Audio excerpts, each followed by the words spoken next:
ongoing thing.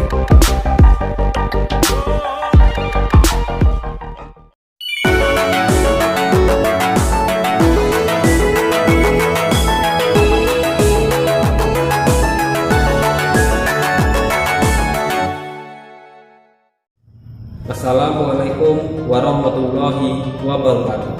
Perkenalkan, nama saya Gusti Noval, NPM 1901011068 dari kelas A semester 5, jurusan Pendidikan Agama Islam, Fakultas Tarbiyah dan Ilmu Keguruan, Institut Agama Islam Negeri Metro Lampung.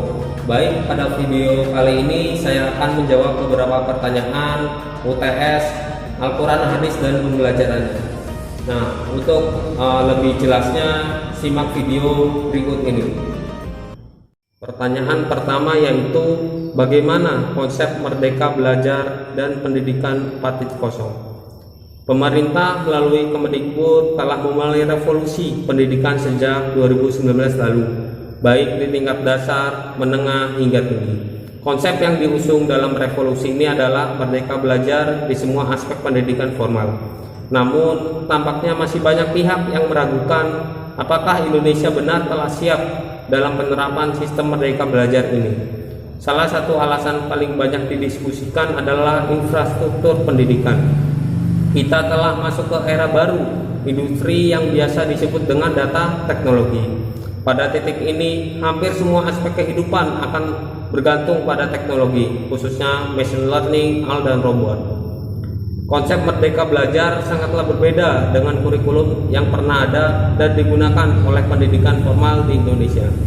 Konsep pendidikan baru ini sangat memperhitungkan kemampuan dan keunikan kognitif individu para siswa. Berikut ini garis besar konsepnya. Yang pertama itu asesmen kompetensi minimum. Perbedaan konsep pendidikan baru ini dengan kurikulum yang digunakan sebelumnya adalah siswa diharapkan mampu menunjukkan kemampuan minimum dalam hal literasi dan numerik. Fokusnya bukanlah sebanyak apa siswa mampu mendapatkan nilai melalui penugasan dari guru, tetapi bagaimana siswa mampu berpikir secara kritis menggunakan kemampuan kognitifnya. Yang kedua yaitu survei karakter.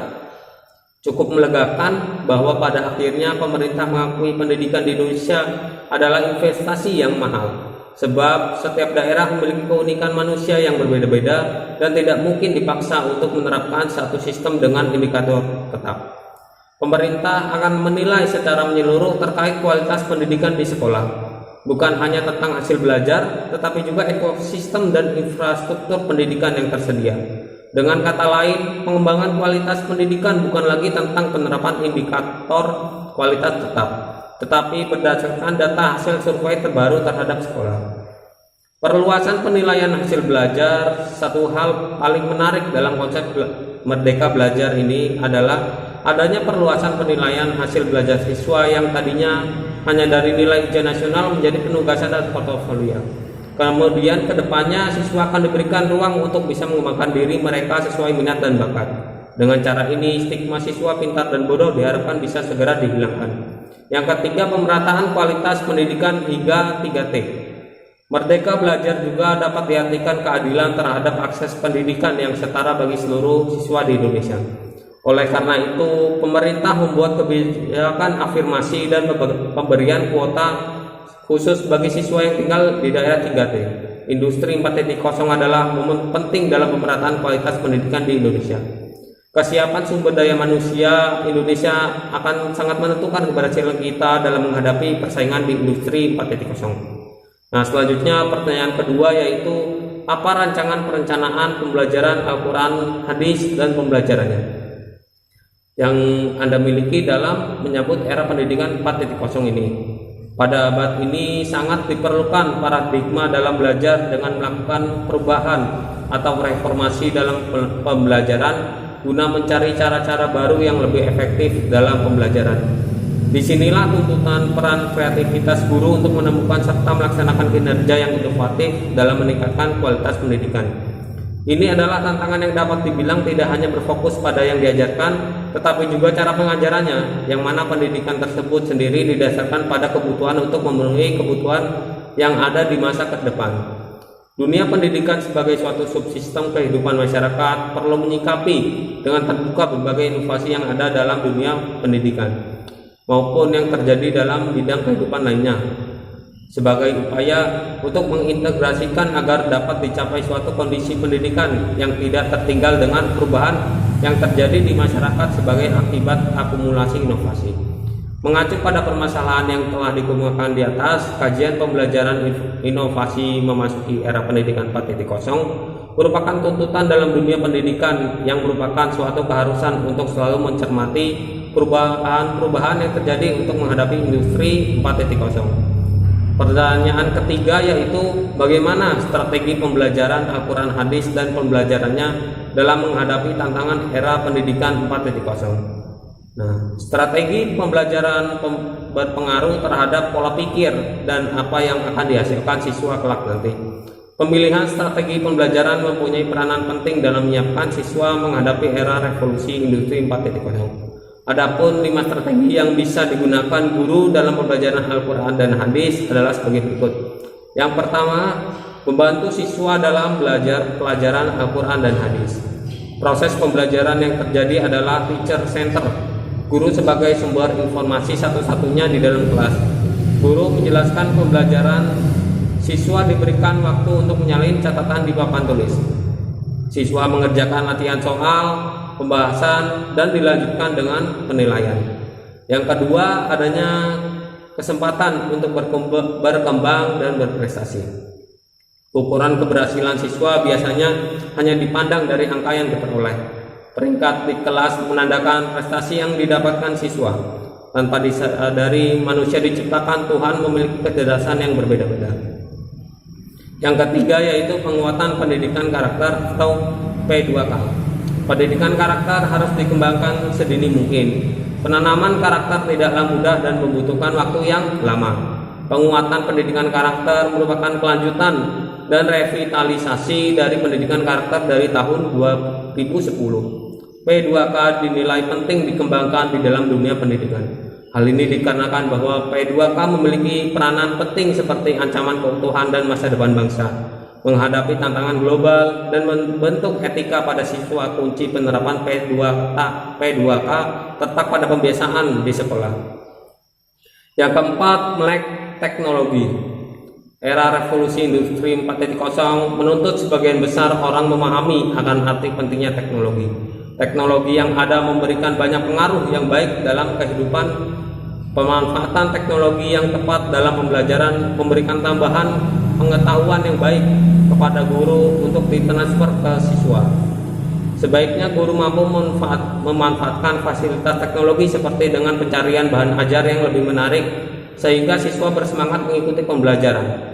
Selain untuk pencarian bahan ajar, guru bisa memanfaatkan kecanggihan teknologi untuk mendukung pembelajaran dengan cara menjadi blogger.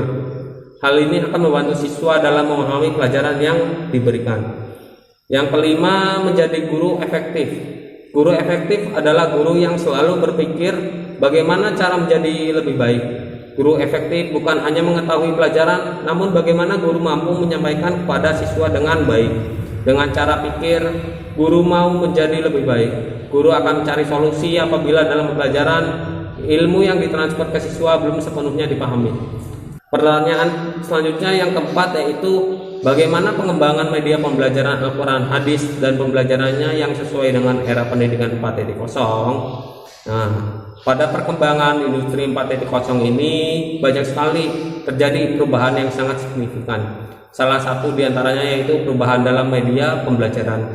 Dalam zaman di era 4.0, media pembelajaran ini lebih banyak menggunakan teknologi dikarenakan jika menggunakan teknologi lebih irit dan praktis dalam hal waktu misalnya.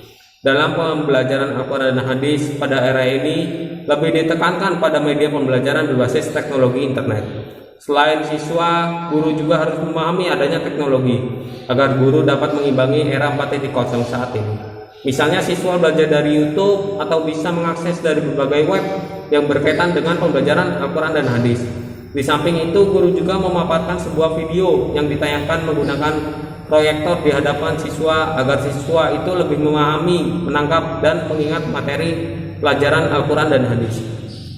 Di dalam suatu sekolah, sekolah juga bisa menerapkan sebuah sistem e-learning, yaitu e-learning management system atau biasa disebut dengan LMS. Di LMS, siswa lebih praktis dalam pembelajarannya dan dapat belajar di mana saja.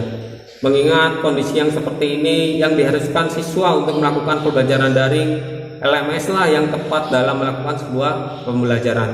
Siswa juga diharapkan bisa menggunakan LMS karena LMS ini sangat berguna untuk pembelajaran secara online.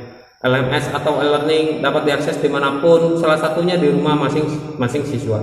Siswa hanya membuka laptop atau HP yang dimilikinya untuk membuka akses e-learning yang sudah dibagikan oleh guru. Maka dari itu, menggunakan strategi teknologi berbasis internet lah yang dapat mengimbangi era 4.0 saat ini. Nah, pertanyaan yang terakhir, yang kelima, yaitu apa pendapat Anda yang tentunya didukung dari berbagai teori yang kuat terkait pembelajaran Al-Quran, hadis, dan pembelajarannya dalam suasana yang berdampingan dengan COVID-19. Mengingat kondisi seperti saat ini, yaitu kita sedang dilanda sebuah wabah penyakit COVID-19, ini mengganggu aktivitas kita seperti pembelajaran dilakukan secara virtual, tidak boleh berkerumun, diharuskan memakai masker, mencuci tangan, menggunakan sabun, menjaga jarak, dan sebuah aktivitas dibatasi. Dalam sebuah pembelajaran di sekolah, pembelajaran dilakukan secara virtual. Itu kurang efektif, terlebih para siswa kurang tanggap dalam mata pelajaran yang disampaikan oleh guru. Akan tetapi bagaimanapun pembelajaran secara virtual harus dilaksanakan mengingat kondisi saat ini. Begitupun pada saat pelajaran Al-Quran dan hadis. Bila guru melakukan sebuah pengajaran secara virtual, akan tetapi guru tersebut hanya menonton saja dalam penyampaian materi, siswa akan kesulitan dalam menangkap materi pelajaran tersebut. Siswa akan cenderung bosan mendengar penjelasan yang dijelaskan oleh guru. Oleh karena itu, guru harus bisa menstrategikan bagaimana dalam pembelajaran Al-Quran dan hadis itu tidak bosan dan mudah ditangkap materi pelajarannya oleh siswa.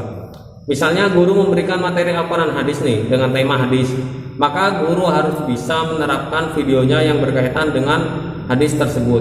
Guru memberikan sebuah video YouTube kepada para siswa agar para siswa lebih memahami dari video YouTube tersebut. Intinya pada pembelajaran secara virtual saat ini harus disiasati dengan berbagai macam strategi agar pembelajaran yang dilakukan menyenangkan dan tidak membosankan. Nah, mungkin itu saja yang bisa dapat saya sampaikan dalam penyampaian jawaban UTS Al-Quran, hadis, dan pembelajarannya. Bila ada salah kata saya mohon maaf. Saya akhiri. Wassalamualaikum warahmatullahi wabarakatuh. Mungkin itu tadi jawaban yang bisa saya sampaikan.